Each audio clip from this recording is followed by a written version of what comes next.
한 절씩 교독하면서 읽도록 하겠습니다. 다윗이 이스라엘에서 뽑은 무리 3만 명을 다시 모으고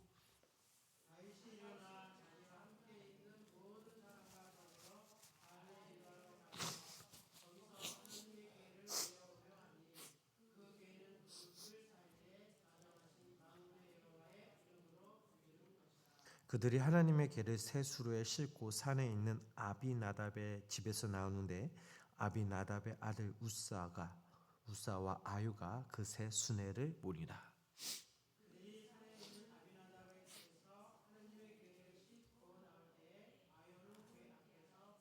다윗과 이스라엘 온 족속은 잣나무로 만든 여러 가지 악기와 수금과 비파와 소고와 양금과 재금으로 요 앞에서 연주하더라.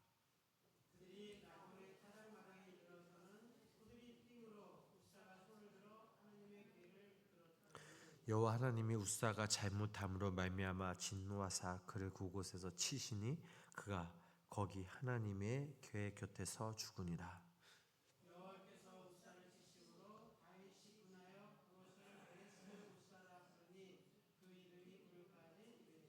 다윗이 그날에 여호와를 두려워하여 이르되 여호와의 궤가 어찌 내게로 오리요 하고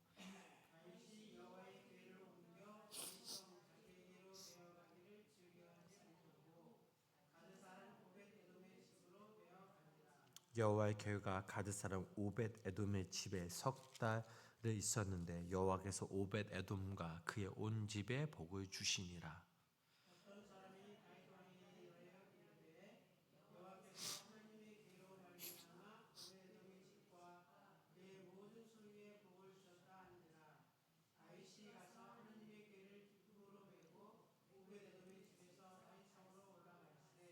여호와의 궤를 맨 사람들이 6걸음을 가매 다윗이 소와 살진 송아지로 제사를 드리고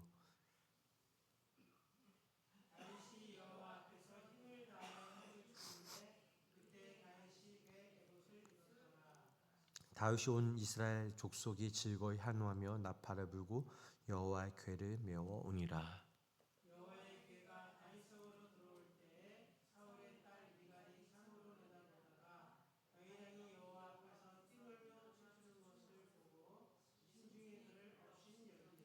여호와의 궤를 메고 들어가서 다윗이 그것을 위하여 친 장막 가운데 그 준비한 자리에 그것을 두매 다윗이 번제와 화목제를 여호와 앞에 드리니라.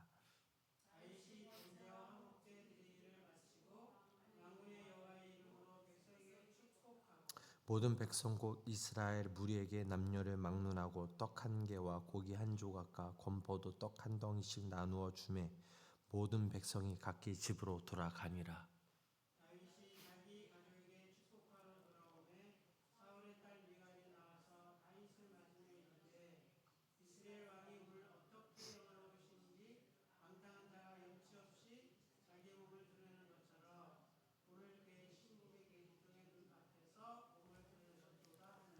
다윗이 미갈에게 이르되 이는 여호와 앞에서 한 것이니라. 그가 내 아버지와 그의 온 집을 버리시고 나를 택하사 나를 여호와의 백성 이스라엘의 주권자로 삼으셨으니 내가 여호와 앞에서 뛰놀리라.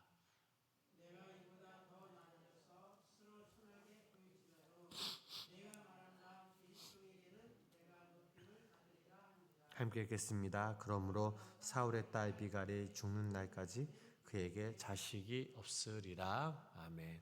오늘도 하나님의 크신 은혜와 사랑이 우리 성도님들 삶 가운데 함께 하시기를 주님의 이름으로 간절히 축원합니다. 오늘 본문은 다윗이 하나님의 법궤를 예루살렘으로 옮겨오는 장면입니다. 법궤는 하나님의 임재를 상징하는 거룩한 궤였습니다. 다윗은 하나님을 사랑하는 마음으로 법궤를 옮기려 했습니다.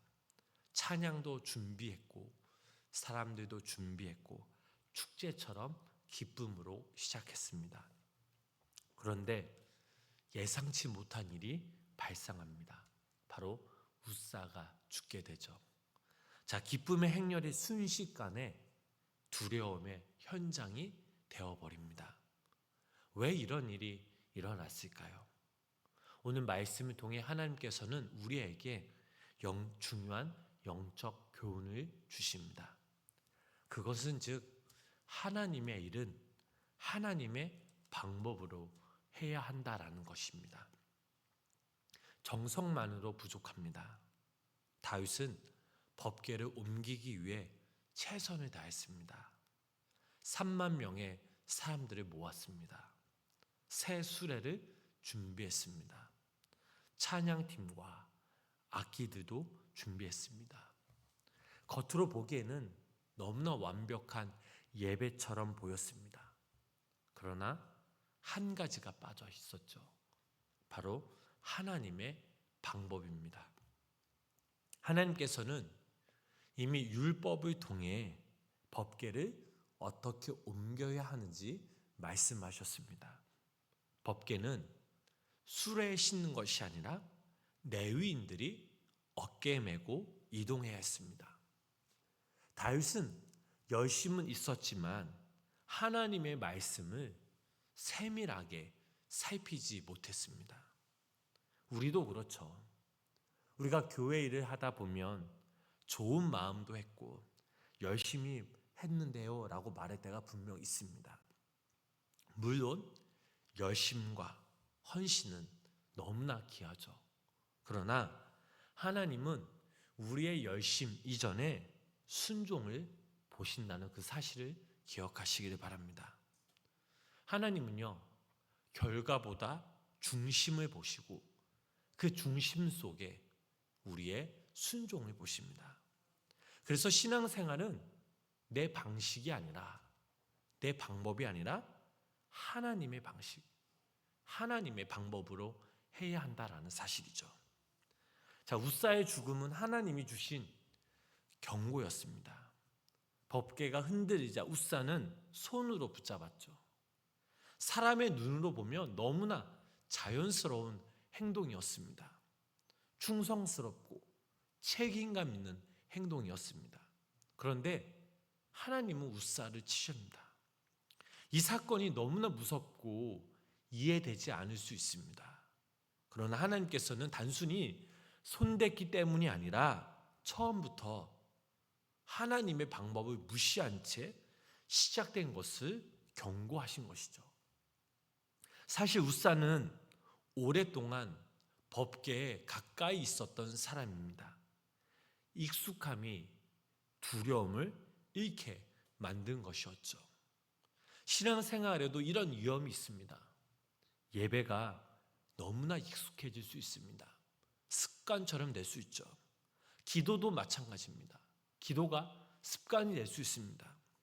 교회 봉사가 헌신과 순종이 아니라 이제는 일이 될 수 있다라는 거죠. 그러나 하나님은 여전히 거룩하신 분이십니다. 하나님을 가까이 한다고 해서 우리가 이 하나님을 가볍게 절대로 여겨서는 안 된다라는 사실입니다. 은혜를 많이 경험했다고 해서 하나님 앞에 함부로 서면 안 되겠죠. 그래서 우리는 중요한 것은 언제나 하나님 앞에 경외함으로 서야 한다라는 사실입니다. 다윗은 이 실패를 통해 자신을 돌아보게 됩니다. 우사가 죽은 그 이후에 다윗은 두려워했습니다. 여호와의 궤가 어찌 내게로 오리요? 라고 오늘 본문 말씀 9절 말씀에 이렇게 고백을 합니다. 처음으로 자신을 돌아보게 됩니다. 그동안 전쟁에서도 승리했고 왕국도 안정되어 갔기에 자신도 모르게 서두르고 있었던 것이죠. 성도님 여러분, 때론 이 실패가 은혜가 될 수 있다라는 사실입니다. 왜냐하면 그 실패를 통해서 하나님은 우리를 다시 바른 자리로 돌이키시기 때문이죠. 하나님은 다윗을 버린 것이 아니었습니다. 다윗을 더 깊은 순종의 자리로 이끄신 것이었습니다. 우리의 삶에도 예상치 못한 그런 멈춤이 있을 수 있습니다.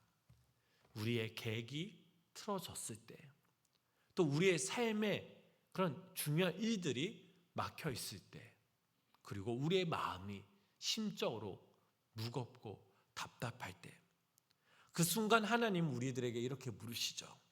너는 지금 내 방법으로 가고 있느냐? 하나님께서 우리들에게 이렇게 물어보십니다. 신앙은요, 속도가 아니라 방향이라는 사실입니다. 빨리 가는 것보다 더 중요한 것이 있죠. 어떻게 가느냐, 바르게 가느냐가 참으로 중요하다라는 사실입니다. 오벳에돔의 집에 복이 임했습니다. 다윗은 이 법궤를 오벳에돔의 집에 두었습니다. 그런데 놀라운 일이 일어났죠. 하나님께서 이 오벳에돔의 가정에 복을 주셨습니다. 하나님의 임재는 두려움만 주는 것이 아니죠. 순종한 자에게 이렇게 가장 큰 복이 임한다라는 사실입니다. 같은 법궤였지만 누군가에는 심판이 되었고 누군가에게는 복이 되었습니다. 문제는 하나님이 아니라 어떤 태도로 하나님을 모시느냐였죠. 오늘 우리의 가정도 마찬가지입니다. 우리의 가정 가운데 예배가 살아있으면 우리의 가정이 살아날 줄 믿습니다.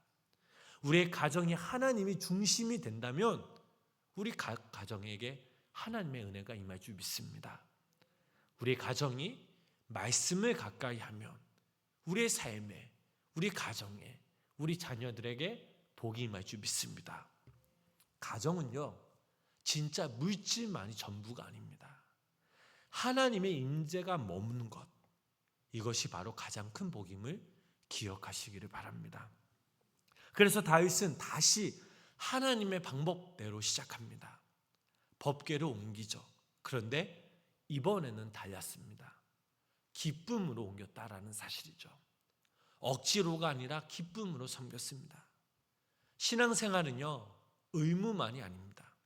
하나님을 사랑하는 기쁨이 있어야 합니다. 예배에 기쁨이 있어야 합니다. 기도에 기쁨이 있어야 합니다. 봉사가 기쁨이 있어야 합니다. 말씀 듣는 것에, 찬양하는 것에, 또 우리가 서로 교제하며 사랑하며 섬기는 것에 기쁨이 있어야 합니다. 다윗은 이 기쁨이 있었습니다. 그리고 법궤를 메고 옮겼습니다. 이번에는 하나님의 말씀대로 했다라는 것이죠. 다윗은 이렇게 실패를 통해 배웠습니다. 그래서 2번 같은 실수를 반복하지 않았다는 거죠. 우리도 실수할 수 있습니다. 그런데 중요한 것은 그 실수 앞에 우리 자신을 돌아보고 다시금 돌이키는 것이죠. 그리고 다윗은 제사를 드립니다. 하나님의 중심으로 나아갔습니다. 사역보다 예배가 먼저라는 것이죠.